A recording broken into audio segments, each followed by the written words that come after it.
This is the Ryan Marketing Show, and you're listening to episode 39 of 100. Today on the show, I have Fane Flaws, artist and musician. I'll tell you a story. A couple of years ago, I got really sick. It was coming up to Christmas, and I was really sick. I don't know what was wrong with me, because I couldn't. The symptoms were I felt terrible. I couldn't get out of bed, and each day I got worse. And on the fifth day, I woke up and I was feeling so terrible. I went, "Fuck! I wonder if I'm going to die." That's serious. People do. You know, when you get to my age, your mates all start dropping dead. So it's something that when you're younger, you don't think of, I might die, I'm sick, but I just thought, I wonder if I'm going to drop dead. It's a possibility. And then I went, well, that'll really piss me off.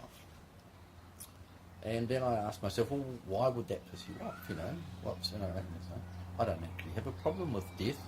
I'm not scared about death. I don't mind dying at any, or in fact I'm looking forward. I think it's going to be a really great moment, you know. But so there must be, what is it that's pissing me off? And I had to think about it, and then I went, unfinished music. And it's that I had this great bloody iceberg of music that I've been working on since 1987, where and I gave up live music in probably 1980, after 12, I did it for 13 years, and then I started recording music, and there's this great swathe of songs by myself and Tony Backhouse and Peter Dasent, because we're songwriters. Basically what we do is we write songs all the time. It's something that you don't have any control of. Songs fall out of the air and you have to write them. So we collect songs, and we've collected them over the years. Every now and then you get together and record a bunch of them, at least the rhythm tracks. That's what we do. We record the rhythm tracks. We go, that's good, we've got the drums and bass, that's the hardest bit. We've got those keyboard parts. We can finish that another time. Now, let's record more. So we've ended up with 5 albums worth of material, none of which is finished. They're in various stages of undress. Some tracks are ready to mix. Others still need some singing on them, or some strings, or a bloody horn section, you know, or a really good guitar part. And what I realised is that's what's pissing me off. So the next day I wake up and I get out of bed and I'm completely normal and fine. I wasn't sick at all. It was nothing, it was a symptom. I had to go through this catharsis to work out what my mission had to be for the rest of my life, you see. So my mission at that point became to finish the music before I die. The problem was we keep writing it, so there's always more. But, and then I started, but then how do we do it? Because life costs money. And we've lived our lives so badly and so appallingly that we're in our 60s and we still need to bloody earn money. Instead of being sweet and retired with no mortgage and on the pension and just doing what we like, we fuck around earning money all the time. And the way I make money is by making art. You know, I have various versions of art that I make. I have a sort of bread and butter, like you know, where I make things out of wood, which are very popular. And I still try and make them, you know, completely individual and new each time. And then I have a whole lot of eccentric art that I do, which I always go, no one's ever going to buy this, and quite often people do. So my art, I'm lucky that I don't get me wrong, I'm not whinging about this. I'm very lucky that I can make enough money to stay alive doing something I absolutely love, but also there is still the elephant in the backyard, in the studio. There's these unfinished albums which need, and what I've realised is they can't be done by me doing a couple of hours a week. It doesn't work. To get into the mode of away from painting and into recording, switch. It takes about 4 or 5 days to get your head really. It's a similar thing, similar creative experience, but to get deal with the technicals and to get into the whole mode of going to the studio, plugging in the guitar. You know, Tony and I did it for a month in February and it was fabulous. And also we're a bit old, so we don't go 12 hours a day anymore, you know. We're good for about 5 probably. Then we run out of steam, we have to have a lie down and a cup of tea. But so that's what I don't get to. So what I need is a couple of months, 3 months probably, intense, where that's all I do, and I don't have to think about making art or making...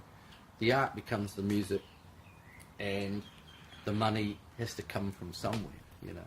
And that's been my conundrum, and I've worked towards it, and I've lost the plot a couple of times, and I'm just, in the moment, it's interesting you're talking to me, because I'm just firing up to finish all this work that's going off to the poi room in various places, you know, Matakana, and my next plan is to get Paul to come over, set up a headphone mix and a mic for me in the middle of the room, and to start trying to have even 3 weeks where I get it, you know, where I spend the first week getting into it and I have 2 weeks and see where I get to.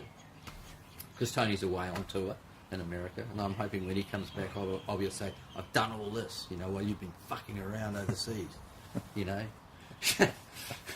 So that's my thing, is, yeah, that's where what needs to happen. And we're all the same. Peter and Tony and I all end up doing things that we love in order to make a living, whereas what we really, truly, if we sit down and talk about it, want to and need to be doing is finishing making our records. Peter's actually good. He's got the Umbrellas, and he made an Umbrellas album this year, and he made a solo piano album, you know, which I went and videoed him recording in Abbey Road, and I've done the videos for him, and I'm always getting the call, mate, and I just need a poster for this because the Umbrellas are playing, and so I do all the posters and shit. So he gets his music out, and he's also making an album with Tony. They call Blessed Relief, and they've been working on an album of their songs which they've been writing for the last 20 years, which is nearly finished as well. So we're all in the same boat of, Peter has a good job, he can afford to every now and then go and put some time into something because he gets paid well. So I guess all 3 of us are getting to that point where we're getting old and we're going, shit, we really need to concentrate on the music and actually get these records made and then make some more. You know, get a roll happening where, you know, imagine if we could get 8 or 9 albums out in the next few years, because we've got 5 of them lined up ready to go. They just need finishing. And it's an exciting thing. And I tell you another thing which I think is interesting, you know, mostly people make an album that takes them 2 years or something.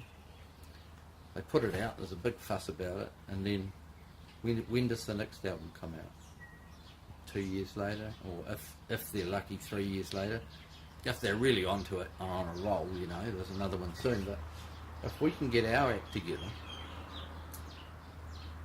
we could have the Sam Hunt album come out, make a fucking enormous hoo-ha about it. You know, videos made by really top filmmakers, bloody Sam, you know, get off your ass and get involved and promote it and tell everyone how wonderful it is. Get on the radio, play it live, do a house concert tour down the country and play it to everyone. You know, have it come out on vinyl with a beautiful little package with the poems in the bloody book, and, you know, wonderful, beautiful graphic thing, and make a bloody fuss about it, right? And then, instead of 2 years later, after it's all done, just when the fuss about it's dying down, this is my business mind here, the next one comes out. So 6 months later, the Bend album comes out. The band's called The Bend, which is, the reason why it's called The Bend is, we always loved the band, but when we were in the Crocodiles, one night, this young lady came up to Peter in Christchurch after the gig. Young groupie, basically, came up to him, looked at him, chewing gum, and she looked at him, kind of winked at him and went, "You're in the Bend, eh?"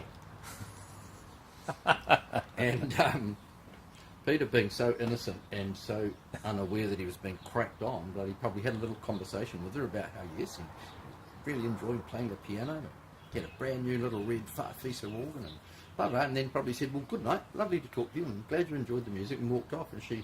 And we said to him, and afterwards he said, Pete, didn't you realise that young lady was cracking on? He had no idea whatsoever.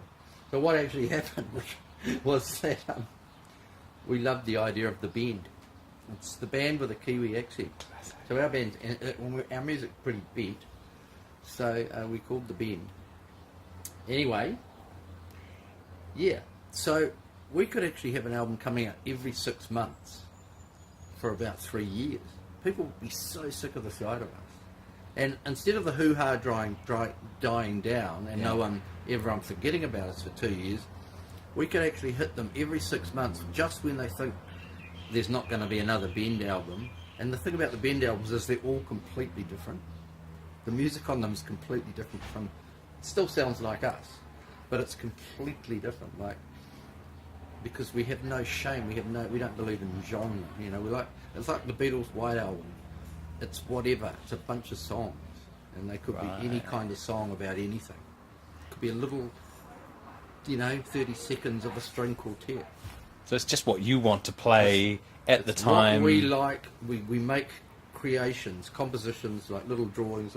Some are drawings, some are sketches, some are paintings, some are sculptures, but in sound.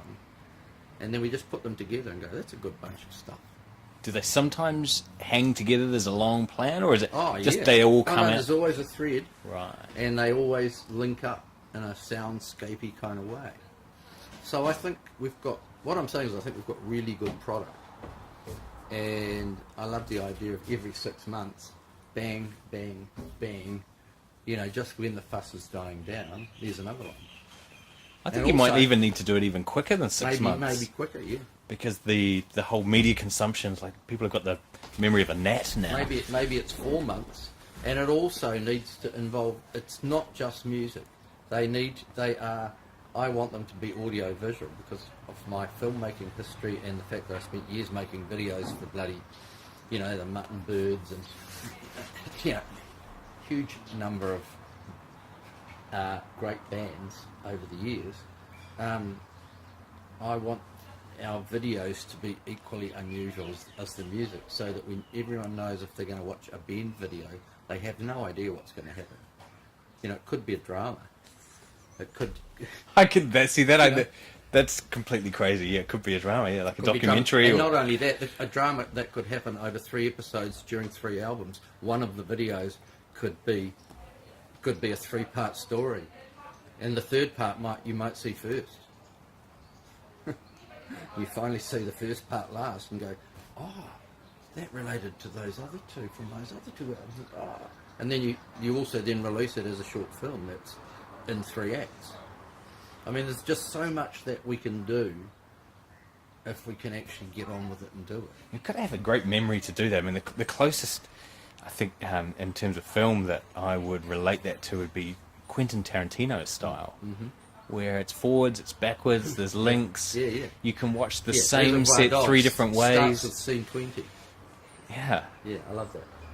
And I was thinking about this, because I've got this story which I want to make a little 9-minute film of, 10-minute film of. And the end of the film, which is these people in this car driving to a assassination, there's a piece of music on the Sam Hunt album called White Shit, which is so perfect for like a white, like a car driving through the desert. And the scenario that goes on, so it just cuts this beautiful, slow bit of jazz. The nearest thing I can describe it is like a ghost ship sailing through a fog at midnight with sort of Miles Davis on the soundtrack. That's what it's like. Although together we drift through banks, slow pull of tides, and know the sea behind the island will never drag us away. And drifting there, not one white sail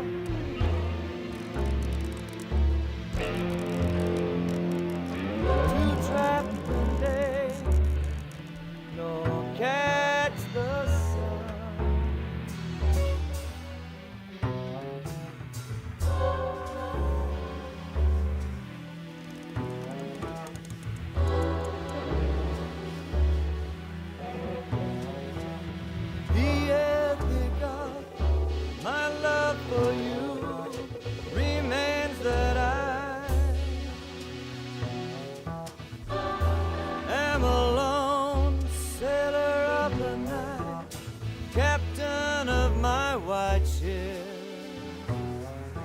And though you Put it already? It's been recorded, and Bruno Lawrence does the most Your amazing fights thing. Recorded in the middle of the night in one take. And to ride with I know that Bruno had them in his mind. these wild He black didn't tell me this, but I just know it. That he probably always had in his mind, one day in a song, I'm going to do a one-beat drum solo. And what happens is he plays brushes all the way through this beautiful song, roll in the mist song. And at one point in the middle of the song, he picks up a drumstick, whacks the snare drum really, really loud, and then he puts it down again and goes back to it. It's just one crack, which the engineer then put a nice big reverb on, so it becomes almost like a sound effect. It's actually a drum solo and a piece of jazz, and he hits the snare drum. I mean, I think that's an amazing thing. It's not what you'd call a commercial track. And I mean, the Sam Hunt album does have some pop songs on it, with big melodies and harmonies and structures that make sense, like a Beatles song might, But there are also tracks like, because the whole thing is, when we write music, when you take the poem White Ship and you read it, it's got this ghostly, slow, and it's about going out into the night in the fog, well, it's actually about a relationship, but it's a metaphor. But it has a certain inherent rhythm and vibe about it. So you don't go, right, we're going to make that into a pop song. You go, what does this feel like? And it's spooky and ghostly. So you write that piece of music for that. Or like if you take the Underwater Melon Man songs, for example, you look at them, you take a song like The Man Who Never Was, and people say, how did you write that? And I remember Peter going, me going, The Man Who Never Was, and reading in the poem, he said, The Man Who Never Was sounds like a James Bond movie. And I went, oh, great, what we'll do is we'll write the song as if it's the theme for the new James Bond movie, The Man Who Never Was, and we'll write it as if we're who? And he said, Elvis Costello. So we pretended we were Elvis Costello writing the theme for the new James Bond film. That's what if you actually listen to that film, it's got that song on the Underwater Melon Man, it's got Rene Gay singing it. She was the only person we could find that could sing it.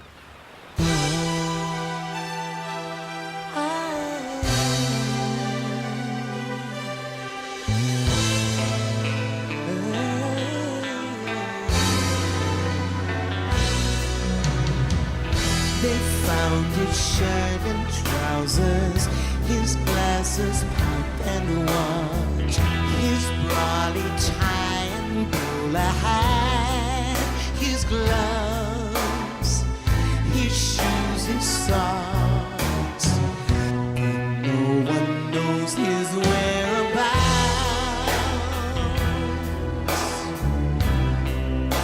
or where he's from, because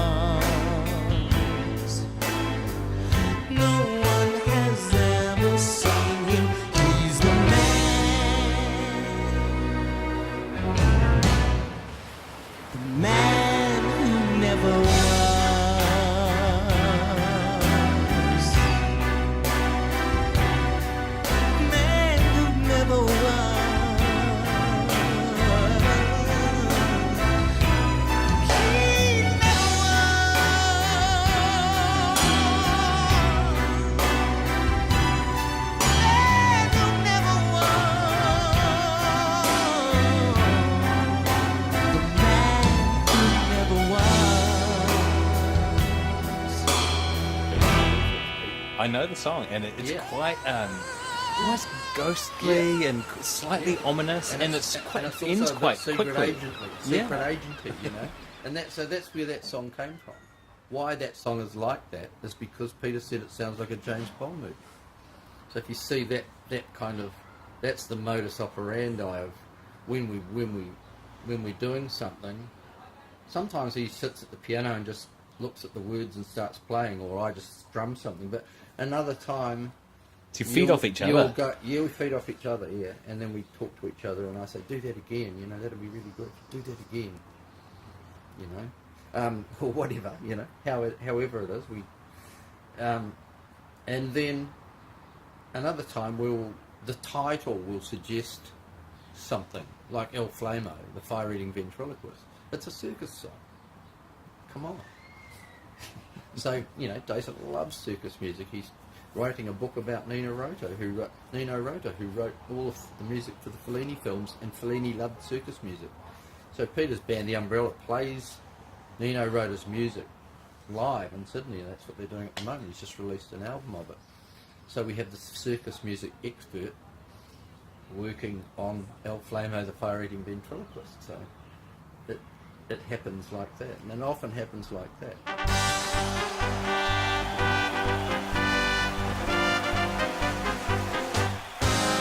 He's a daredevil trooper, an act with a twist.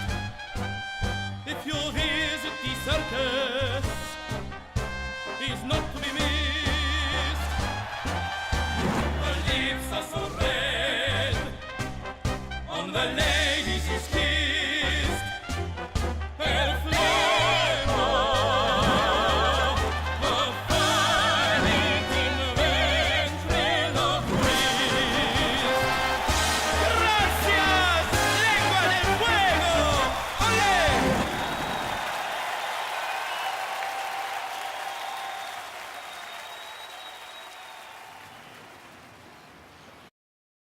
Whereas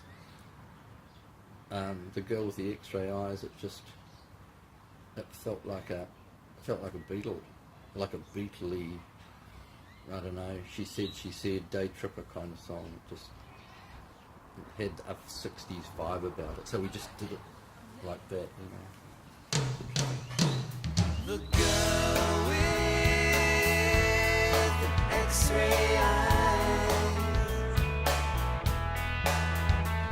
she'll take you by surprise. You quickly find she's read your mind, seen through your disguise. X-ray eyes.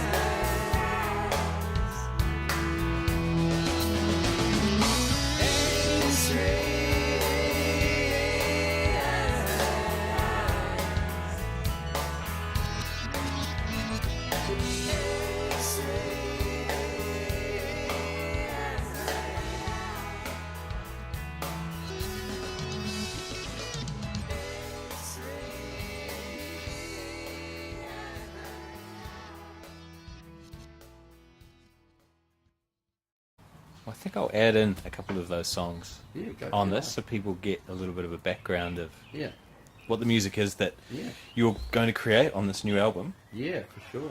What's Well, the I mean, what's we the could first use- of the 9 that would?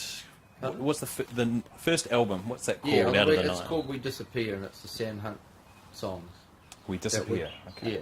The album, there's a poem, a Sam Hunt poem, which is We Could Just Disappear. It's about death. The thing is, I wrote, I don't know what it was about, but I just liked the idea that, because what had happened is I'd moved from Sydney to Eketahuna, basically. I moved Ouch. from the northern beaches to the middle of cow country in Pukanui, up near the Tararuas, near Eketahuna.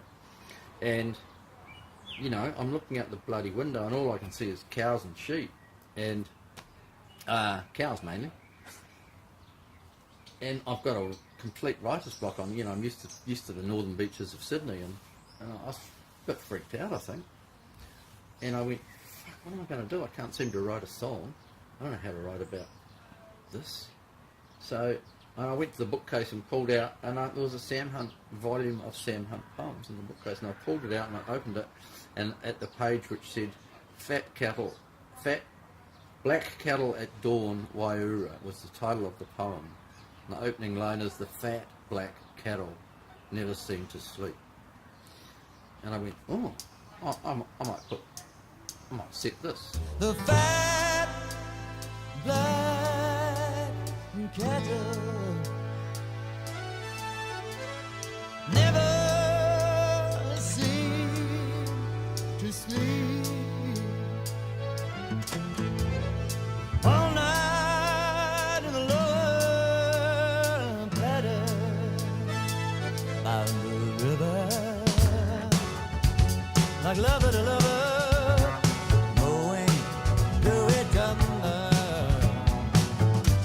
It's not as if they do much else by day.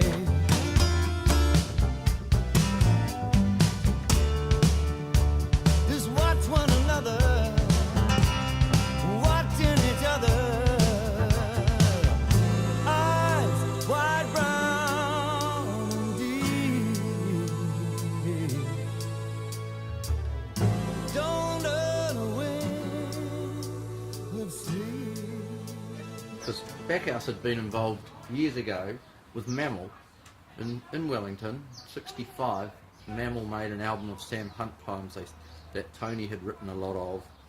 It was released on Red Rat Record, the Alistair Toews record label. And it was a really good record. And the one Beware the Man, we used to play a lot in various bands. We played it in Spats, they played it in Mammal, we played it in, it was a single from Mammal. We played it in the Crocodiles, and we played it, and we've re-recorded it just recently. And when we re-recorded it, and Tony did this beautiful version of Beware the Man, you know, and so I knew that he'd done that, and I thought, oh, if Backhouse can do it, I can do it, so I'll give it a crack, I'll try. And then once I'd done the cows, I started doing other ones in the book. And I like this one, We Disappear. We could just disappear, 10 carriages of us, a tunnel as long as tomorrow, next year, a tunnel as long as time. No one knows when we will come out the other end. We could go on and never come out again. Yeah, we could just disappear. And I don't know what the song was about. I thought, I love this idea of that we could just disappear. And I think it is it'd be a brilliant way to die. Imagine if you just, when it came to die, everyone would gather around your bed and you go, right, Dad's ready to go, here he goes, yep, okay, see you later. And you just disappear, everything would go, like nobody, nothing, just like, pshoo, and you're gone. He's gone, oh well, he's gone then, no mess to clean up, you know. Anyway, I made the song, I went down to see Sam to play him the songs, and I played him the song. And he very impressed, very bloody impressed, Fane, actually. Impressed, you know. People have tried to put my poems to music before, but frankly, you know, I don't think he was being rude about the Mammal thing. It was with another guy, I think. Anyway, and I said, oh, by the way, what's that poem about? We Disappear. And he looked at me and he was so appalled that I didn't understand the poem. And he said, I don't think you can understand the concept that you can enjoy something without understanding it, you know? Like a woman, for example.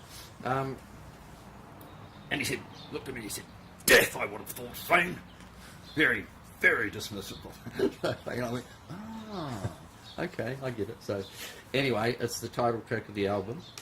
We disappear, 10 carriages of us, a tunnel as long as tomorrow. Next time, a tunnel as long as next year. As long as time, yeah, we could just disappear. No one knows when we will come out the other end. We could go on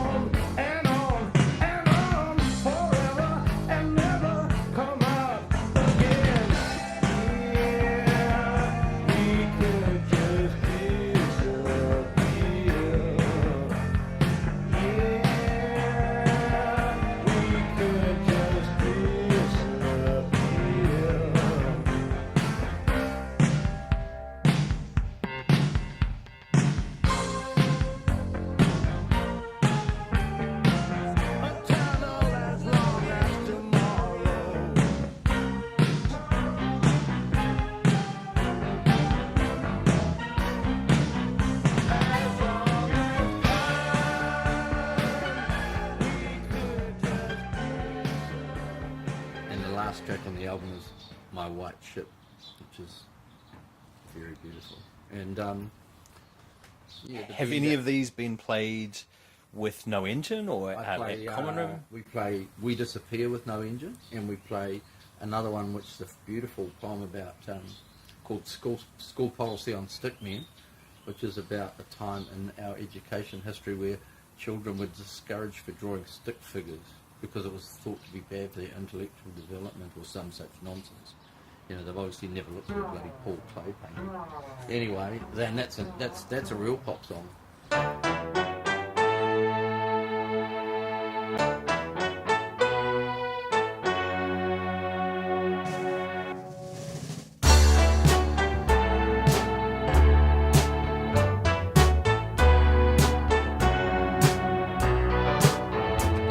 It said that children should not use stick figures when they draw. And yet I've lain all night awake looking at this drawing here. Orange man, stick figures, every one of them. Walking up a crayon mountain, hand in hand. Walking up my wall.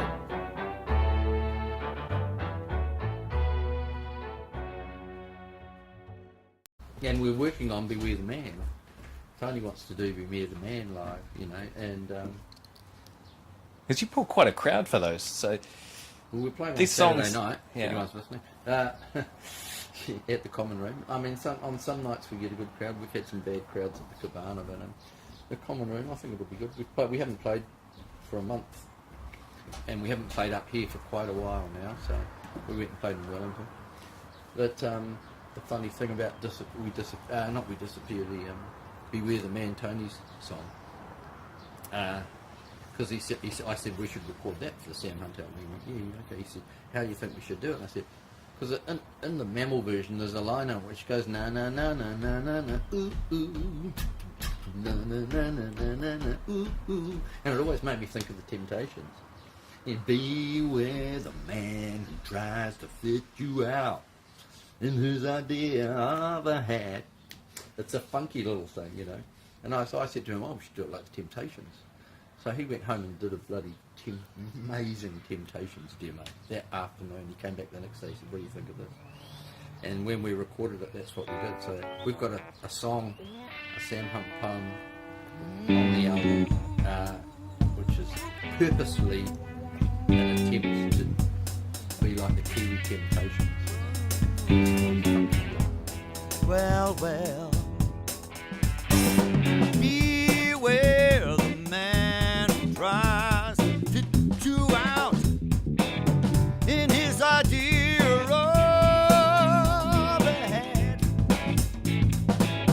He takes the color and the shape of na na na na na na na ooh ooh na na na na na na ooh ooh. He takes your head. well, let's see if we can get this out there. Yeah, I think I think it sounds fabulous. this chat has given the listeners a bit of a insight not only into your world but of a project that you were almost forced to finish, I definitely am. and your body's telling you it's got to be finished, it's got to be done, That's right. and you've got two other people that certainly want to finish it as well. Yeah, let's they see. do, yeah. Let's see how we can make this happen. That sounds brilliant. I really appreciate a bit of a hand, dear. I'll play. You want to hear a couple of the tracks? Yeah, let's go Okay. have a listen. Okay. Better crank them up out here.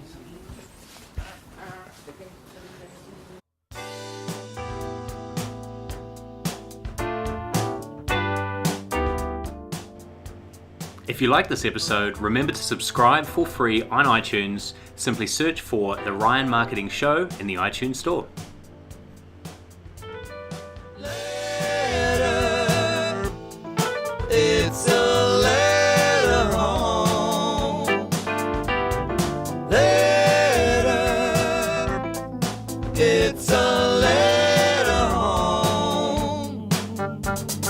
When things get too hard to bear, row out and catch the tide. Our blue dinghy stacked with beer, ride the drift whichever way. As long as that long tide and a half, cold brown bottles last.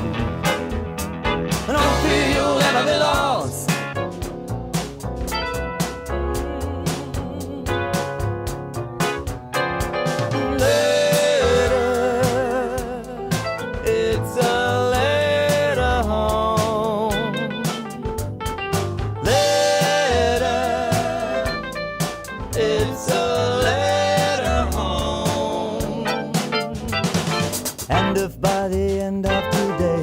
Catch the turns I'd love. You'll be home back in our bay. Two black cats catching sprats, gulls scavenging for the cat at the end of the first day. Since they sent me away, since you sent me away, later, it's a later home.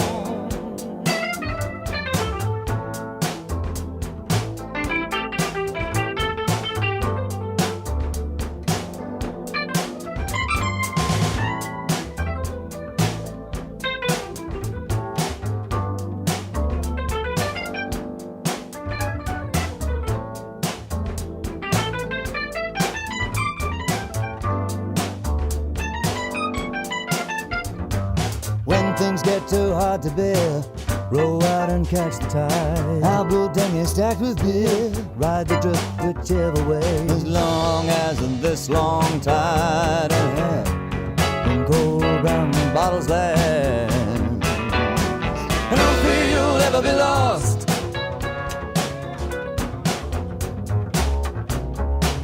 No, no.